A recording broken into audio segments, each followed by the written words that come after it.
Kadama, syakala, katulong o yaya. Tagaluto, tagalaba, tagalinis, tagabantay ng bata.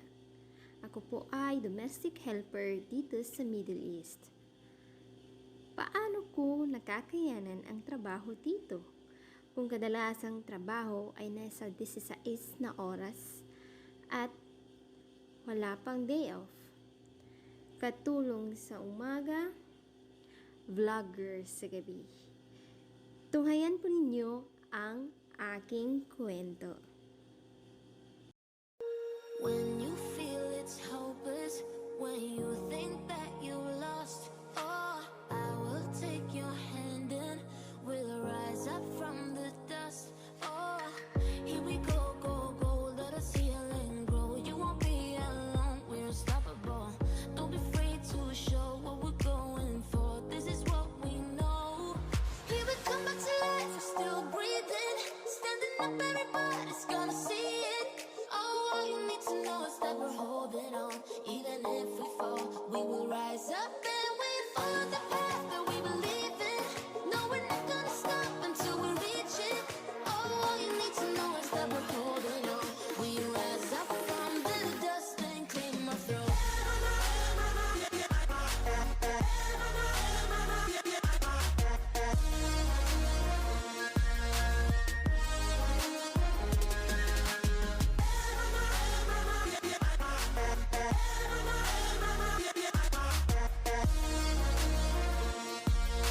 rise up from the dust and clean my throat.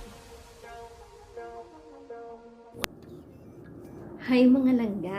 Ako po pala si Langga Franesa. Ako po ay tubong Mindanao. Ako po ay isang domestic helper dito sa Middle East. Nanggaling na po ako sa Kuwait at ngayon po andito ako ngayon sa Jeddah.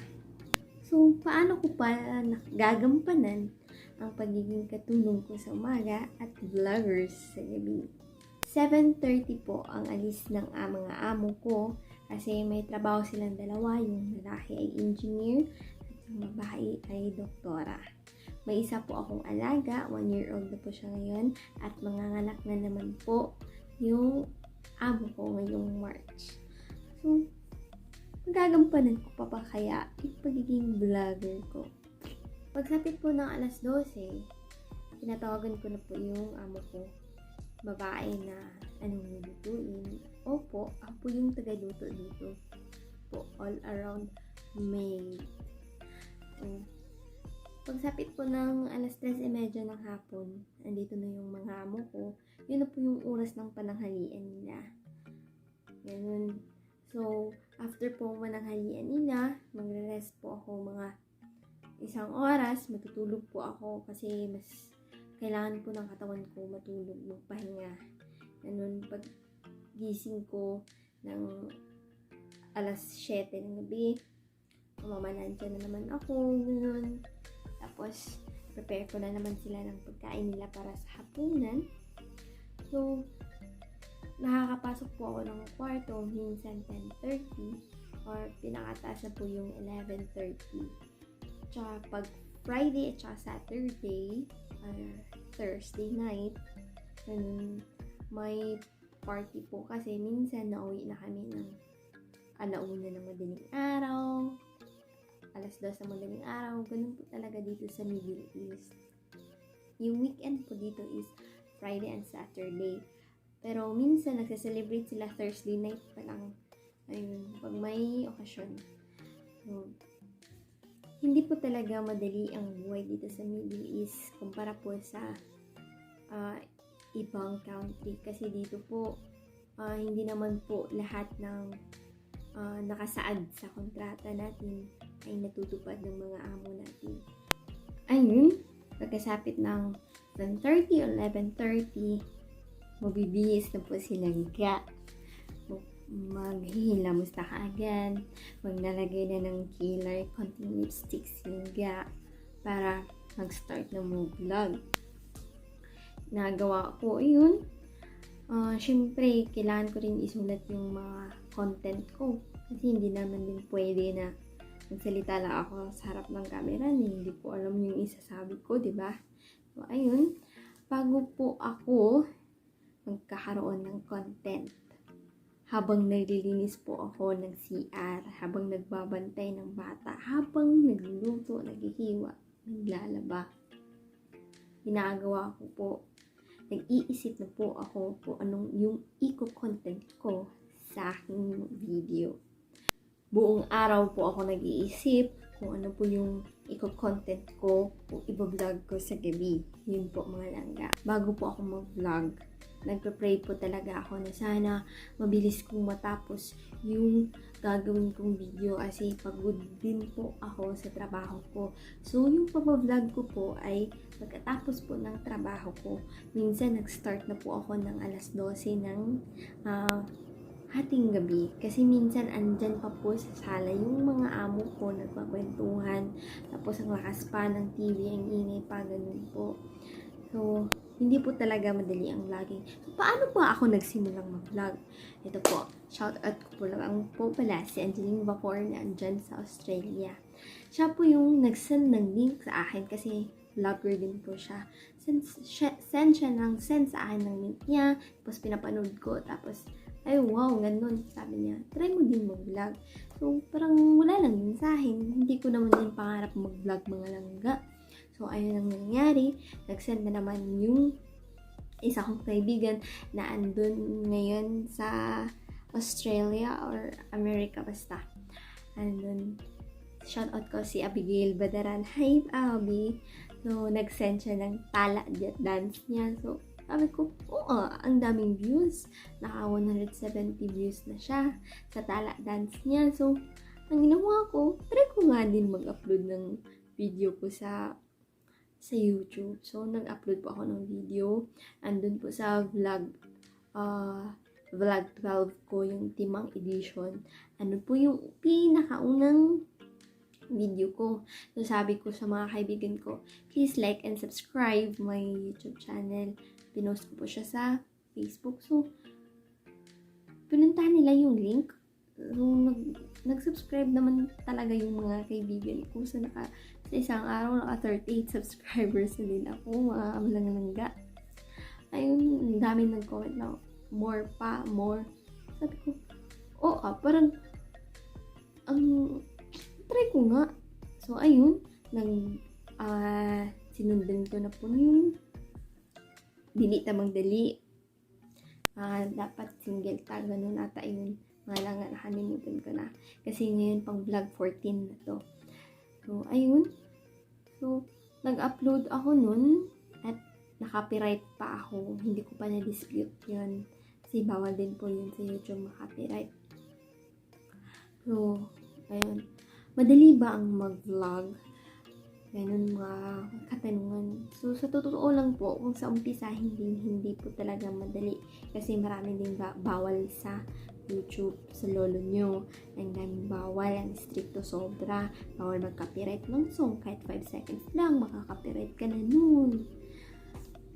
Tapos mga langga, ang dami pa. Kailangan pa i-monetize yung Google account mo, ganun.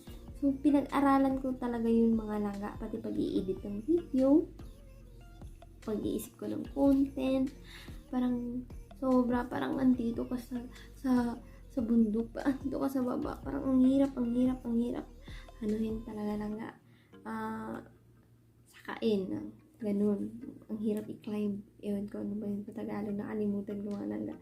So, mga langga, kung sa level pa lang, parang andito pa ako kasi konti pa yung subscribers ko. Kailangan ko pa pong umabot ng 1,000 subscribers at magkaroon ng 4,000 watch hours.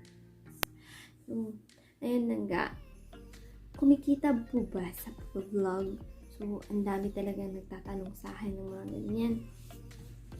Sa totoo po, po, syempre po, kumikita po talaga sa pag-vlog.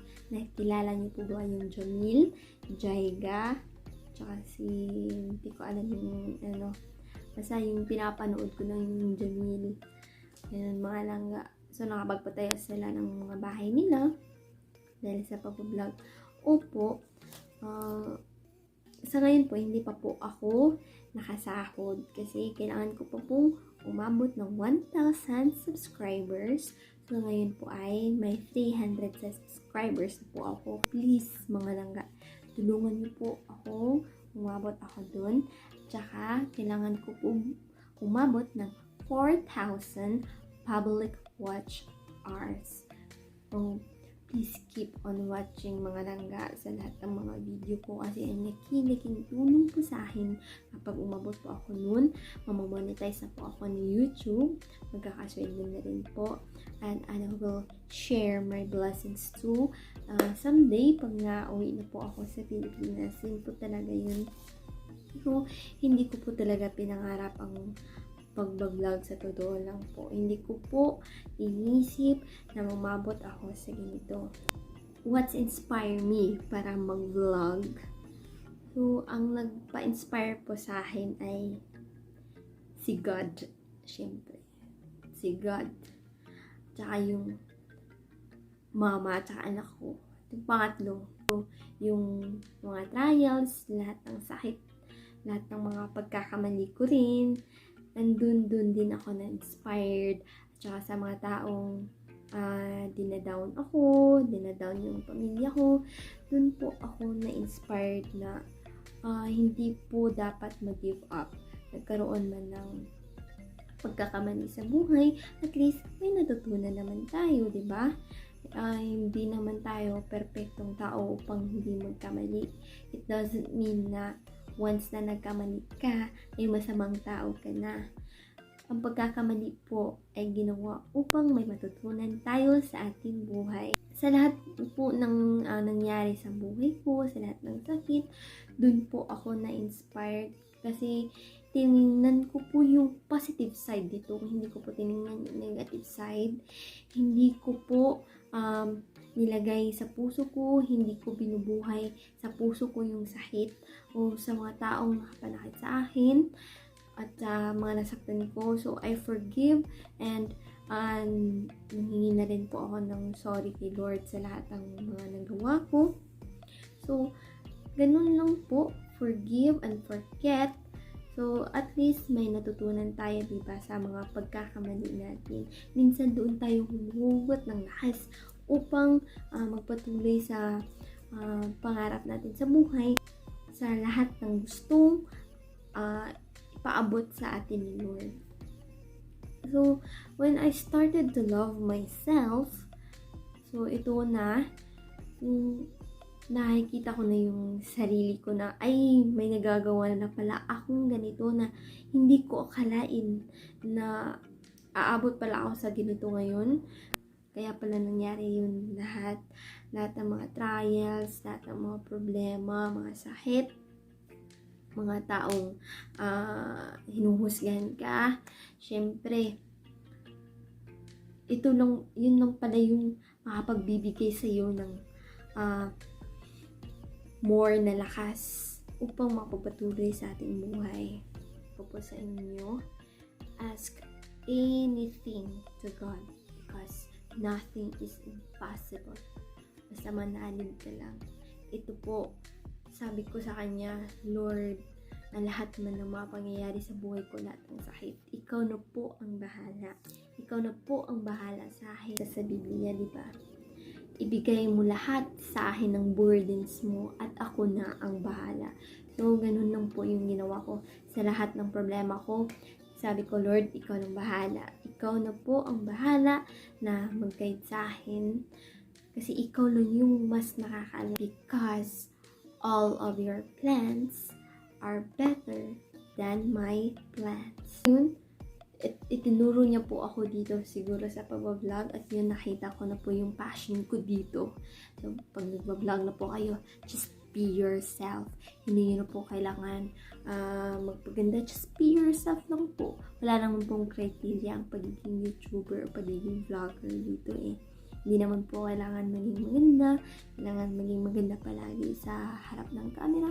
Just put something little bit lipstick and kilay lang po. Sapat na po yun. At hindi nga po ako napupulbo eh. So, let the people judge you. Wala kang pakialam sa nila. Okay? Pag nag-vlog ka na, o sa ano mang gusto mo sa buhay, gusto mong gawin sa buhay, let them be. Hayaan natin sila kung ano mo yung sasabihin nila sa atin. Kasi tayo lang yung makakatulong sa sarili natin. Basta sundin mo na yung passion mo, hingin mo yun kay Lord, yung ano yung gusto niyang gawin para sa iyo. Hingin mo yan every night. So, yun po, ang laki ng pasalamat ko kasi I prayed every night na sana dumating yung araw na makita ko yung passion ko. Baka one day po, na sana yung hingin ko, na sana hindi na po ako lalayo ulit sa anak ko para mag-guide ko po siya sa pag-aaral niya. Just be yourself. Hayaan mo yung mga taong naninira sa iyo kahit naman kasi gagawaan ng magandang bagay para sa kanila. Kung hindi kanila gusto, hindi kanila ma-appreciate yung mga langga. Tsaka yung mga taong gusto ka, yung mamahal sa'yo, kahit nagkamali ka man, pipiliin pa rin nilang mahalin. So, God bless as always mga langga at lahat po ng mga OFW dito sa Middle East at sa iba't ibang pinupalak ng ating mundo. Ayun mga langga, salamat po sa pakikinig. Ngayon, natutulog na po ako kasi alauna na po ng madaling araw. So, see you on the next vlog mga langga. I love you!